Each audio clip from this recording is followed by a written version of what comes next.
Suzy, let me ask you, who's eligible to participate in this trial? The experiment that we're currently running is any child who has a formal diagnosis, educational or medical diagnosis of autism.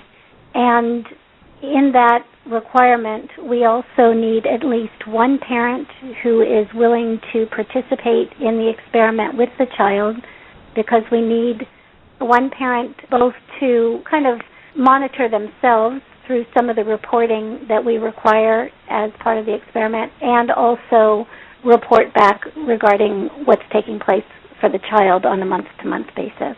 So anybody in the world, as long as that diagnosis is a diagnosis of autism. At least that's how we have it set up at this moment.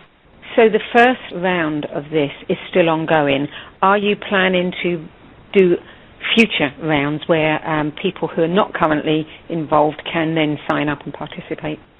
Absolutely. We hope to do a new one starting in July, and that will really be completely dependent on, like Dr. Taylor was just saying, on funding, and also just having an ample amount of people who would like to participate. So, now, the cost of this, is it something that is affordable for the average person? Absolutely affordable. So, and as people register for the process, as they indicate interest, then we can let them know all of those details as well. But when I look at what parents of children diagnosed with autism have spent on their kids, just educational, medical, therapeutic, I mean, it's so vast, and this is truly a drop in the bucket compared to that. Have you had any interest from adults who've been diagnosed with autism? Yeah, well, we actually have 2 young adults who are participating in the current Autism Intention experiment, and they have engaged in this experiment with their parents. But yes, we absolutely have people who have indicated the interest themselves. In one of the cases, the woman who is participating with her mother, it was the young woman who actually asked to participate. So what about kids that are not necessarily diagnosed but are generally regarded as being on the spectrum somewhere? Yeah, that's a conversation that Bill and I are going to continue to have, because there's a huge population right now of energetically sensitive children, and those energetically sensitive children are having a challenge coming into this time-space reality. One of the things that benefits us, however, in staying with autism, at least for a period of time now, is that autism is a subject that is first and foremost on everybody's mind. I mean, everybody at this point knows somebody who has this diagnosis, or knows somebody who knows somebody. I mean, with 1 in approximately 68 children diagnosed with autism, this is a huge issue. So the opportunity to support this population, number one, from my vantage point, it's just huge. And also from the scientific vantage point, the opportunity to collect data and show that something can change within a population that a lot of people will give up on, or a lot of people will say you can make this much progress in this much time. And I just don't think that that's true. So the benefits to sticking with autism for a short period of time anyway, I think will be really helpful in the longer run. So is that true for you too, Bill? Oh, yes, absolutely. I see everything we've tried works to some degree. Now, I think I've made the early statement. Again, I kind of get out on a limb by some of my statements, but my feeling is that we can enhance every technology in the world today, every process that functions in the world today in humankind. So I haven't seen something that would seem to be an impossible challenge. So I think we've got a hold of something that ultimately could really change medicine's yield of success and the cost of medicine to a nation.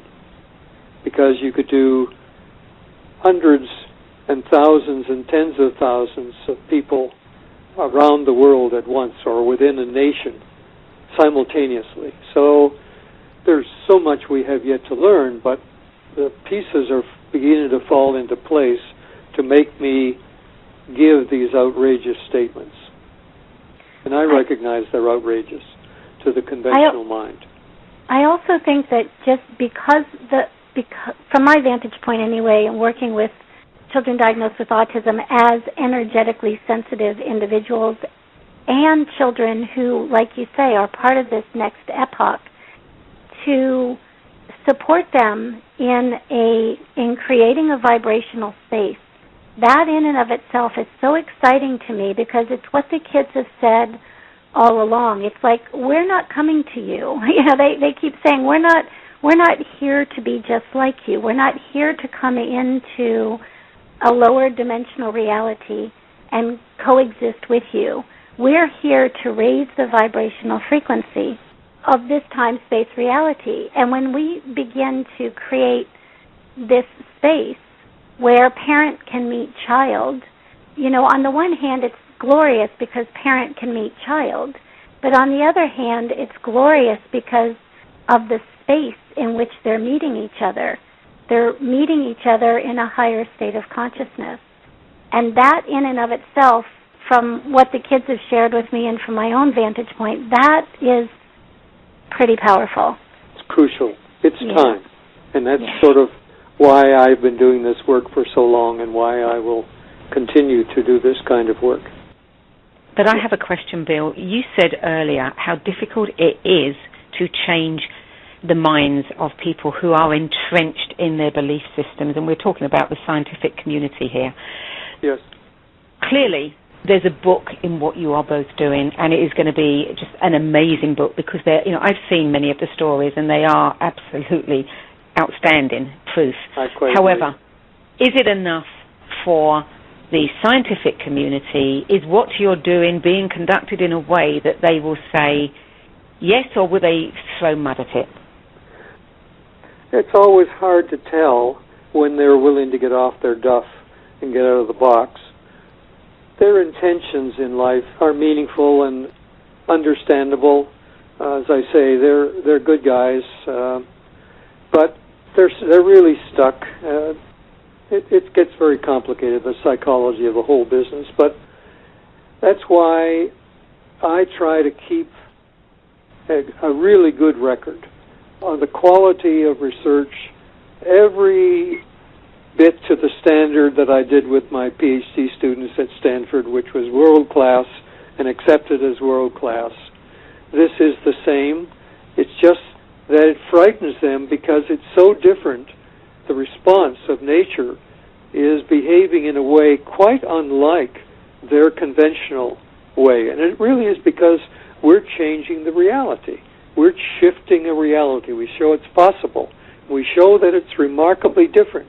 And when you have that different reality, as I say, it's like an altered state of consciousness in a human. They experience different categories of phenomena. Here we can do it with a space, and nature reveals itself in different ways than the standard way. And therefore that seems to frighten the Orthodox community. And when I say the Orthodox science community, same with Orthodox medicine. Yes. So it is what it is. So long as I don't know when they will change. The general public, I think, are the ones that ultimately have to push that change. I suspect that's what's going to happen. I've thought that way for decades. But in any event, I keep a really good record. I try to make the information available. The recording is there. And my website, the free white papers, I'm writing number 29. So there are always that, in essence, it wasn't able to get published out into the normal world because it is the way it is. The Orthodox communities of both medicine and physics, or science in general, they are the way they are, and the best that I can say is they are stuck. Well, have you and your lovely wife, Jean, and your other people thought about imprinting a device with the intention that maybe the scientific community will open up their minds? I don't want to take away free will. The issue is we can support. I'm willing to support anything that enhances a soul's sole purpose for coming into this lifetime, this particular plane of reality at this time. It's really a no-no to take the freedom of choice away from people, because their growth only occurs by making choices, I think. Again, another working hypothesis on my part. They will come to this. There's no doubt of it in my mind. It's just a question of when. And I think the general public will probably be the ones that say, not when, now.